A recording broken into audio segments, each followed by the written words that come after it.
ಒಬ್ಬ ಗಂಡು ಹುಡುಗ ಮಾಡ್ಬೇಕಾಗಿರೋ ಕೆಲಸನ ನೀನ್ ಮಾಡ್ತಾ ಇದೀಯ ಗೀತಾ. ನಿಮ್ಮಪ್ಪ ಹುಷಾರಾಗಿ ಬಂದ್ಮೇಲೆ ಖಂಡಿತ ಇದನ್ನೆಲ್ಲ ಮೆಚ್ತಾರೆ ಕಣೆ. ಎಲ್ಲಮ್ಮ ಮೆಚ್ತಾರೆ.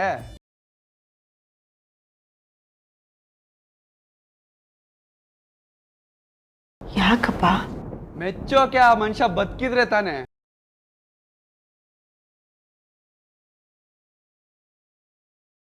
ಏನ್ ಹೇಳ್ತಿದ್ಯಾ?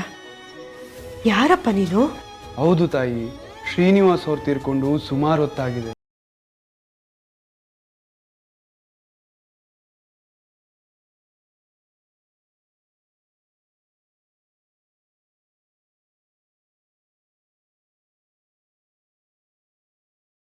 ಡಾಕ್ಟ್ರು ನಿಮ್ಮ ಹತ್ರ ಸುಳ್ಳು ಹೇಳ್ಕೊಂಡು ಸಮಯ ಕೊಲ್ತಾ ಇದ್ದಾರೆ.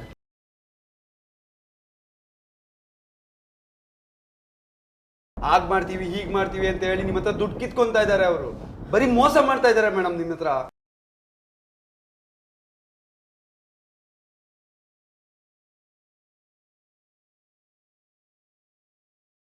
ನಾಳೆ ಸಂಜೆ ತನಕ ಅವ್ರ ಸಾವಿನ ಸುದ್ದಿ ನಿಮ್ಗೆ ತಿಳಿಸ್ಬಾರ್ದು ಅಂತ ನಮ್ ಬಾಯಿ ಕಟ್ಟಾಕಿದ್ದಾರೆ.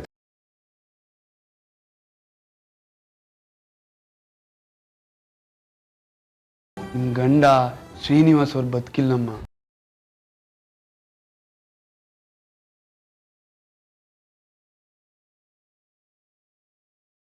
ನಾನು ಹೇಳ್ತಿರೋದು ನಿಜಾನಮ್ಮ. ನಾನು ಹೇಳ್ಬಾರ್ದು ಅಂತಾನೆ ಇದ್ದೆ, ಆದ್ರೆ ನಿಮ್ ಈ ಸಂಕಟ ನೋಡ್ಕೊಂಡು ನನ್ನ ಕೈಲಿ ತಡೆಯೋದಕ್ಕಾಗ್ಲಿಲ್ಲ ಅಮ್ಮ.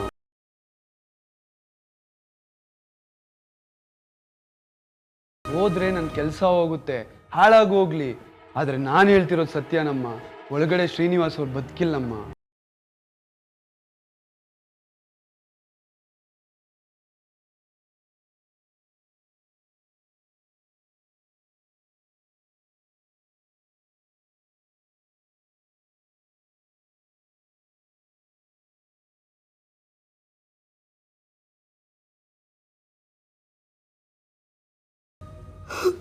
ಗೀತಾ, ಗೀತಾ,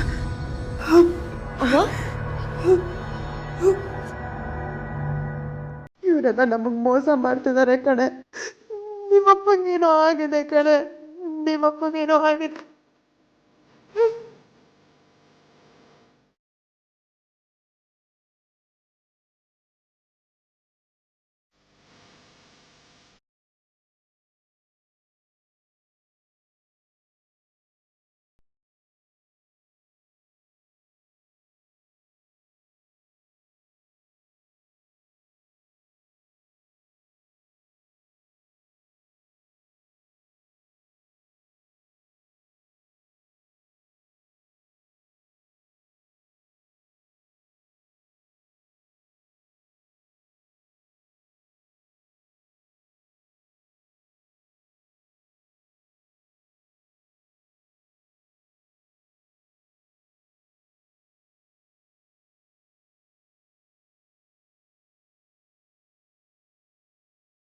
ಎಲ್ಲೋಗ್ತಿದ್ದೀರಾ ಮೇಡಮ್?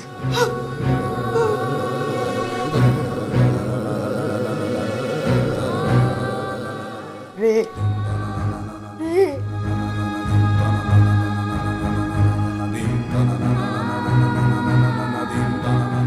ಹೇಳಪ್ಪ. ಏನ್ರಿ ಇದು?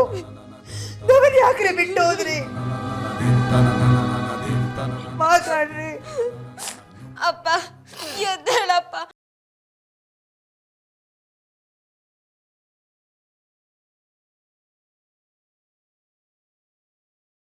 ಅಪ್ಪ ಅಪ್ಪ ಎದ್ದೇಳಪ್ಪ. ನೀನ್ ಬದುಕ್ಬೇಕಪ್ಪ, ನಮ್ ಜೊತೆಗಿರ್ಬೇಕು. ಎದ್ದೇಳಪ್ಪ. ನೀನ್ ಹೋದ್ರೆ ನಮ್ಗೆ ಯಾರಪ್ಪ ಗತಿ?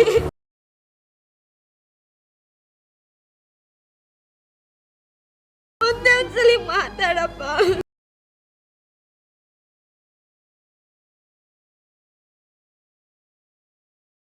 ಎದ್ದೇಳಪ್ಪ. ಅಪ್ಪ ಹೇಳಪ್ಪ. ಅಪ್ಪ ಪ್ಲೀಸ್ ಎದ್ದೇಳಪ್ಪ. ಏನ್ರಿ ಇದು ನಾನ್ಸೆನ್ಸು? ಹಾಸ್ಪಿಟ್ಲಲ್ಲಿ ಹೇಗೆ ಬಿಹೇವ್ ಮಾಡಬೇಕು ಅಂತ ಗೊತ್ತಿಲ್ವಾ ನಿಮ್ಗೆ? ಮುಚ್ಚಯ್ಯ ಬಾಯಿ, ಸಾಕು. ಬಿಹೇವಿಯರ್ ಬಗ್ಗೆ ನೀನ್ ಮಾತಾಡ್ತೀಯ. ಇಟ್ಕೊಂಡು ಹಣ ಮಾಡೋ ಕೊಟ್ಟಿದಿರಲ್ಲ, ಇದು ನಿಮ್ ಬಿಹೇವಿಯರಾ?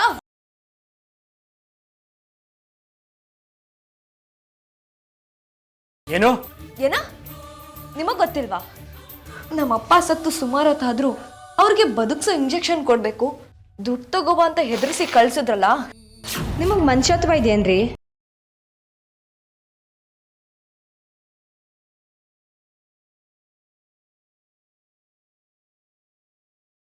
ನಿಮ್ಮಂತವ್ರೊಂದಿಬ್ರು ಮಾಡೋ ಕಚಡ ಕೆಲ್ಸಕ್ಕೆ ಒಳ್ಳೆ ಡಾಕ್ಟರ್ಗಳಿಗೆ ಮುಖಕ್ಕೆ ಮಸಿ ಬೆಳಿತಾರಲ್ಲ.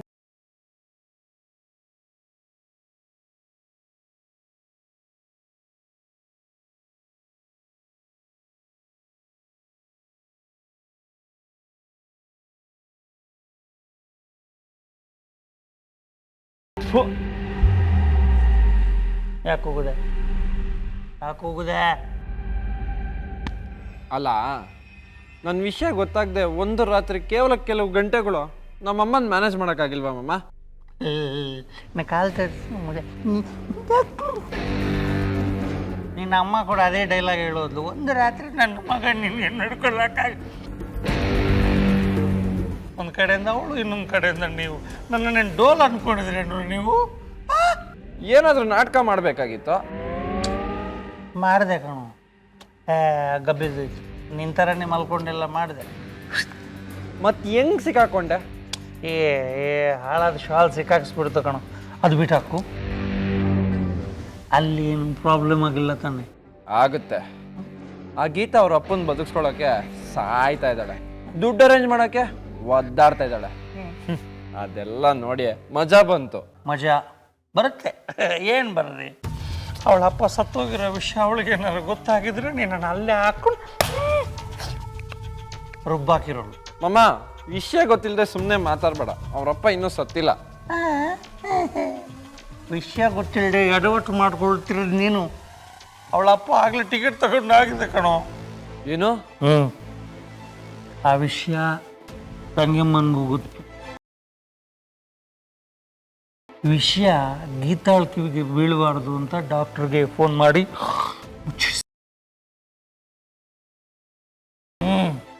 ಅದೇನಾದ್ರು ಗೀತಾಳಿಗೆ ಗೊತ್ತಾಗಿ ಅವಳು ನಾಳೆ ಇಲ್ಲಿ ಬಂದರೆ ನಿನ್ನ ನಿಶ್ಚಿತಾರ್ಥಕ್ಕೆ ಅಡ್ಡಿ ಆಗಲ್ವೇನೋ?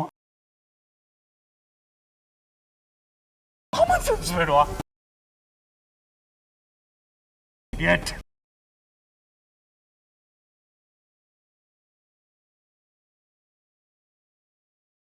ಗಂಡಾಂತರ ಕಳಿಬೇಕು ಅಂತ ನಿನ್ನ ಅಮ್ಮ ಮಾಡ್ತಿರೋ ಪ್ರಯತ್ನಕ್ಕೆ ನೀನು ಅಡ್ಡಿ ಆದರೂ ಹೇಗೋ ಬಿಜಿ? ಹೋಗಿ ಬಿದ್ಕೋ, ಹೋಗು. ಅವಳ ಅಪ್ಪ ಸತ್ತಿರೋ ವಿಷಯ ಅವಳಿಗೆ ಗೊತ್ತಾಗದಿರಲಿ ಅಂತ ದೇವರಲ್ಲಿ ಬೇಡ್ಕೊ, ಹೋಗು. ಹೋಗು. ಮಮ್ಮ, ನೀನು ಮಲ್ಗಲ್ವಾ ಮಮ್ಮ? ಕಣ್ಣಿಗೂ ಒಂಚೂರು ಎಣ್ಣೆ ಬಿಟ್ಕೊಂಡು ನೀನು ನಿದ್ದೆ ಮಾಡೋದನ್ನು ನೋಡ್ತಾ ಕೂರ್ಬೇಕು. ನಾನು ನಿನ್ನ ಕಾಯೋ ಜವಾಬ್ದಾರಿ ನಂತು. ಏನಾದರೂ ಮಿಸ್ ಆದರೆ ನನ್ನ ಹೆಣ ನೋಡೋಕ್ಕೂ ನಾನಿರಲ್ಲ ಕಣೋ. ಹೋಗು, ಮಲ್ಕೋ. ಓ, ಬಾರಿಸ್ತೀನಿ. Get out, get lost.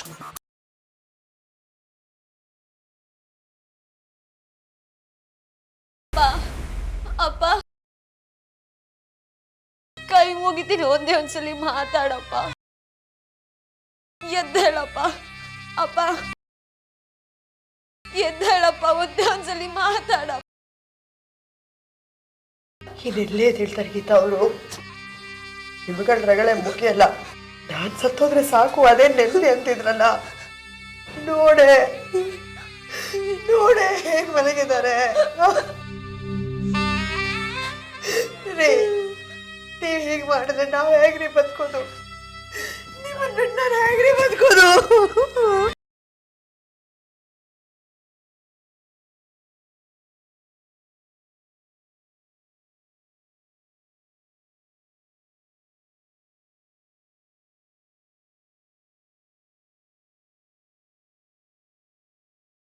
ಅಪ್ಪ, ಹೇಳಪ್ಪ ಅಪ್ಪ.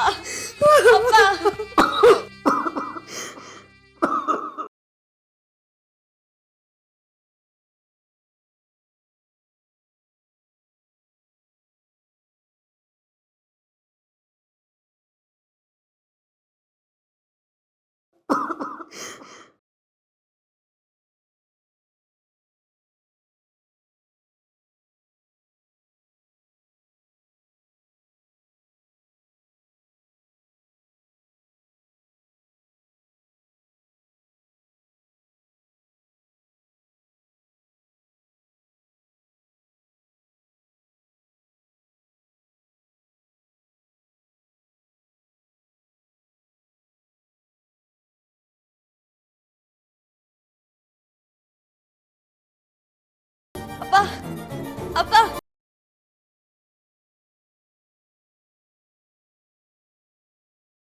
ಅಮ್ಮ ಅಮ್ಮ ಅಪ್ಪ ಕಣ್ಬಿಟ್ರಮ್ಮ.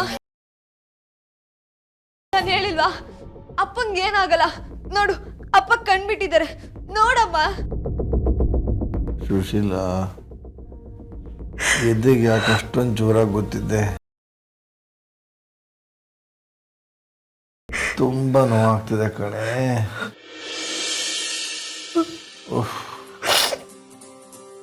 ಇನ್ನೊಂದು 5 ಸರಿ ನೀನು ಹೀಗೆ ಗೊದ್ದಿದ್ದಿದ್ರೆ ನಾನು ಸತ್ಯ ಹೋಗ್ತಿದ್ದೆ. ನೀವು ಸತ್ತಿಲ್ಲ ರೀ, ನೀವು ಸತ್ತಿಲ್ಲ, ನೀವು ಬದುಕಿದ್ದೀರಾ.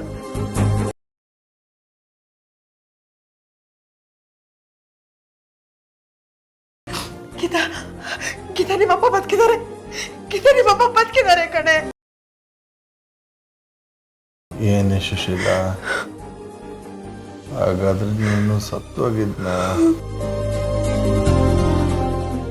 ಹೌದಪ್ಪ, ನಿನ್ನೆ ರಾತ್ರಿ ನೀವು ಓ, ವಿಷ ಕುಡ್ದಿದ್ನಲ್ವಾ?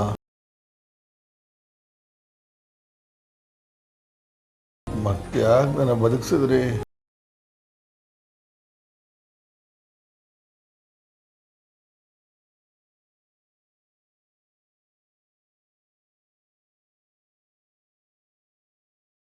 ರೀ ಅಭಿಷೇಕ್, ಏನ್ರಿ ಇದು? ಏನು ಡಯಾಗ್ನೋಸ್ ಮಾಡಿದ್ದೀರಾ? ಸರ್ ಅಲ್ಲಿ ನೋಡಿ, ಸ್ಟಿಲ್ ECG ಮಾನಿಟ್ರಲ್ಲಿ ವೇರಿಯೇಷನ್ ಹಾಗೇ ಇದೆ. ಅದನ್ನು ನೋಡಿಕೊಂಡೆ ಸರ್ ಇವರು ತೀರ್ಕೊಂಡಿದ್ದಾರೆ ಅಂತ ಹೇಳಿದ್ದು. ಸರ್ ನಿಮ್ಮ ನರ್ಸ್ ಹೇಳಿದ್ರು, ಅವ್ರ ಮಾತು ನಂಬ್ಕೊಂಡು. ಅಲ್ಲ ರೀ, ಅವ್ರಿಗೇನೋ ಬುದ್ಧಿ ಇಲ್ಲ, ನಿಮ್ಗಾರೋ ಬುದ್ಧಿ ಬೇಡವಾ?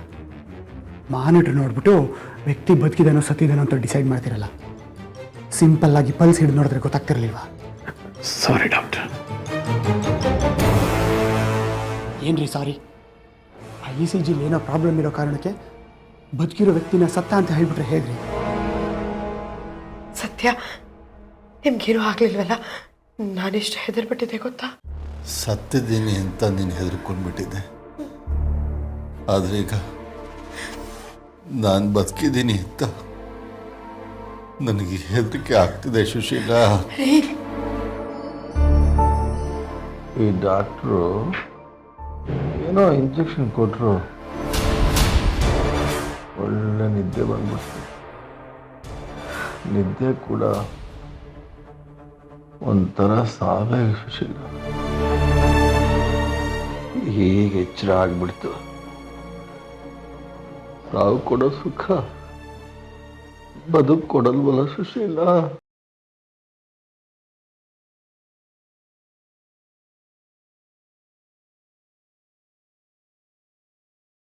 ಮತ್ತೆ ಹಾಗೆಲ್ಲ ಮಾತಾಡಬೇಡಿ. ನೀವೀಗ ರೆಸ್ಟ್ ಮಾಡಿ.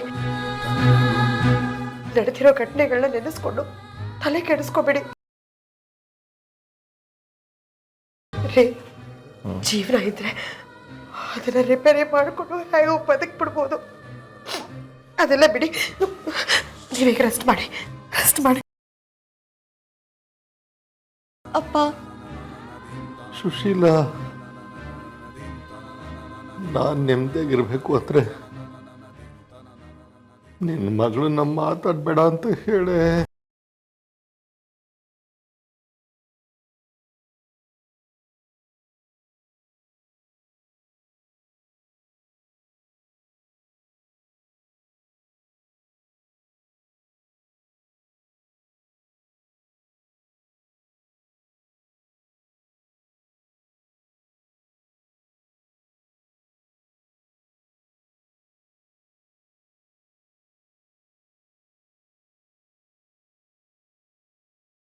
ಇದೇನಿದು, ಡಾಕ್ಟರ್ ಫೋನ್ ಮಾಡ್ತಾ ಇದ್ದಾರಲ್ಲ. Hello, good morning madam. Good morning. Any problem? ಹೌದು ಮೇಡಮ್.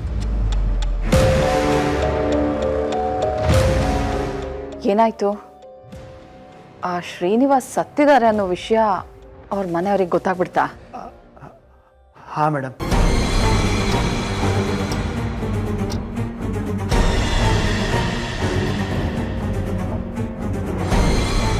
ನೋ, ಗೊತ್ತಾಗಬಾರ್ದಾಗಿತ್ತು ರೀ. ಇವಾಗ ಗೀತಾ ಏನು ಮಾಡಿಬಿಡ್ತಾಳೋ. ಇವತ್ತು ಸಂಜೆ ತನಕ ಆ ವಿಷಯನ ಮುಚ್ಚಿಡಿ ಅಂತ ನಾನು ಹೇಳಿದ್ದೆ ತಾನೆ. ಅಷ್ಟರಲ್ಲಿ ನಮ್ಮ ಅಟೆಂಡರ್ ಕಡೆಯಿಂದ ವಿಷಯ ಗೊತ್ತಾಯಿತು. ಅವರು ಬಂದು ಬೈದು ಗೋಳಾಡಿ ಜಗಳ ಮಾಡಿದ್ರು ಮೇಡಮ್. ಆದರೆ ವಿಷಯ ಏನು ಗೊತ್ತಾ ಮೇಡಮ್? ಏನು? ಶ್ರೀನಿವಾಸ್ ಅವರು ಸತ್ತಿಲ್ಲ.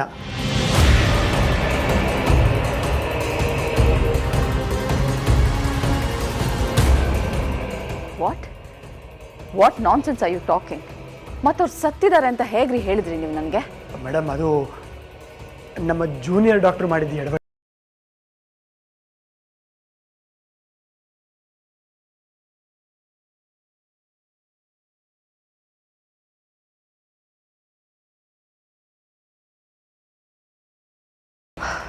Anyway, thank god. ಆ ಶ್ರೀನಿವಾಸ್ ಬದುಕಿದ್ದಾನೆ ಅನ್ನೋದೇ ದೊಡ್ಡ ವಿಷಯ. ಇಲ್ಲಿ ಸದ್ಯಕ್ಕಂತೂ ಅವಳು ನಮ್ಮ ತಂಟೆಗೆ ಬರೋದಿಲ್ಲ. ಅಪ್ಪ ಬದುಕಿದ್ದಾನೆ ಅನ್ನೋ ಸಂತೋಷದಲ್ಲಿ ಇವತ್ತಿನ ದಿವಸಕ್ಕಾದರೂ ಎಲ್ಲ ಮರ್ತು ಬಿಡ್ತಾರೆ. ಯಾರು ಮೇಡಮ್? ಬಿಡಿ, ಅದು ನಿಮಗೆ ಸಂಬಂಧಪಟ್ಟಿದ ವಿಚಾರ. ನನ್ನ ಸಮಸ್ಯೆಗೆ ಸಿಕ್ಕ ಪರಿಹಾರ. ಸುಮ್ಮನೆ ಗಾಬರಿ ಹಿಡಿಸಿದ್ರಿ, ಆದರೂ ಒಳ್ಳೆ ಸುದ್ದಿ ಕೊಟ್ರಿ. Anyway, thank you.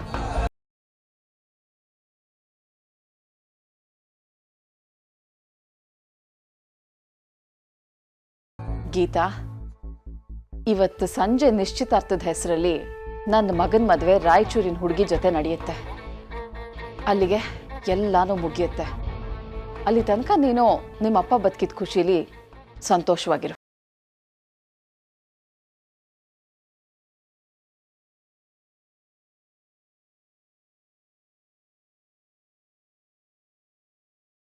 ದಯವಿಟ್ಟು ನಮ್ಮನ್ನು ಕ್ಷಮಿಸಿಬಿಡಿ ಮೇಡಮ್. ನೀವು ಈ ವಿಚಾರನ ಪೊಲೀಸ್ ತನಕ ತಗೊಂಡು ಹೋದರೆ ಆಸ್ಪತ್ರೆ ಹೆಸರು ಕೆಡುತ್ತೆ, ತೊಂದರೆ ಆಗುತ್ತೆ. ಪ್ಲೀಸ್. ನಮಗಾಗಿದ್ದು ತೊಂದರೆ ಅಲ್ವಾ ಸರ್? ಮೊದಲು ಬದುಕಿರೋ ವ್ಯಕ್ತಿನ ಸತ್ತ ಅಂತ ಹೇಳಿದ್ದು.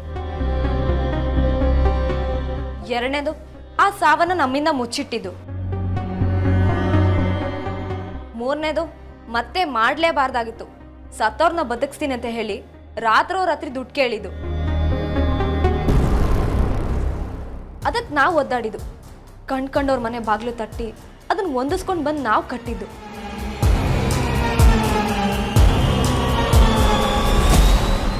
ತಗೊಳ್ಳಿ ಮೇಡಮ್, ಆ ದುಡ್ಡೆಲ್ಲ ವಾಪಸ್ ಕೊಟ್ಬಿಡ್ತಾ ಇದ್ದೀನಿ. ವಾಪಸ್ ಕೊಡ್ಬೋದು ಸರ್, ಆದರೆ ಆ ಟೆನ್ಷನಲ್ಲಿ ನಮ್ಮ ಅಮ್ಮಂಗೆ ಏನಾದರೂ ಆಗಿದ್ರೆ ನೀವು ವಾಪಸ್ ಕೊಡ್ತಿದ್ರಾ? ಸುಶೀಲ, ಕವರ್ ತಗೊಂಡು ನಿನ್ನ ಮಗಳನ್ನ ತೆಪ್ಪಗೆ ನಡೀದಕ್ಕೆ ಹೇಳೆ. ಅಪ್ಪ, ಇವ್ರು ಮಾಡಿದ ಅನ್ಯಾಯ ಅಪ್ಪ.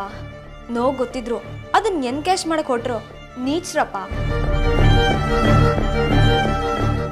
ಎಲ್ಲರೂ ಗೊತ್ತಿದ್ದೇ ಅವ್ರವ್ರ ಆಟ ಆಡ್ತಾ ಇರ್ತಾರೆ. ನಿನ್ನ ಮಗಳು ಅಷ್ಟೇ ಅಲ್ವಾ ಸುಶೀಲ? ನಾನು ಬೇಡ ಅಂದರೂ ಹೋಗಿ ಸ್ಪೋರ್ಟ್ಸ್ ಆಡಿದ್ಲು. ನನಗೆ ನೋವಾಗುತ್ತೆ ಅಂತ ಗೊತ್ತಿದ್ರು ಆ ಮಿನಿಸ್ಟ್ರ್ ಮಗನ್ನ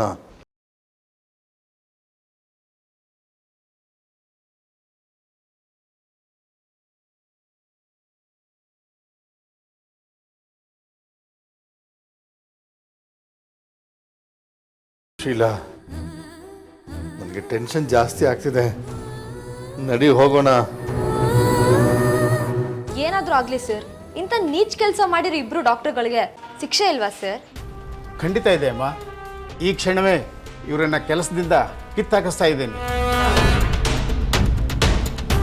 ಅಷ್ಟೇ ಅಲ್ಲ, ಈ ವೃತ್ತಿಗೆ ಯಾವ ಆಸ್ಪತ್ರೆಯಲ್ಲೂ ಇವರನ್ನ ಕೆಲಸಕ್ಕೆ ತಗೊಳ್ಬಾರ್ದು. ಆ ಥರ ಇವ್ರ ಹೆಸರನ್ನ ಬ್ಲ್ಯಾಕ್ ಲಿಸ್ಟಿಗೆ ಸೇರಿಸ್ತಾ ಇದ್ದೀನಿ. ಮಾಡಿರೋ ಕೆಲಸಕ್ಕೆ ಇವರಿಗೆ ಸರಿಯಾದ ಶಿಕ್ಷೆ ಆಗೇ ಆಗುತ್ತಮ್ಮ.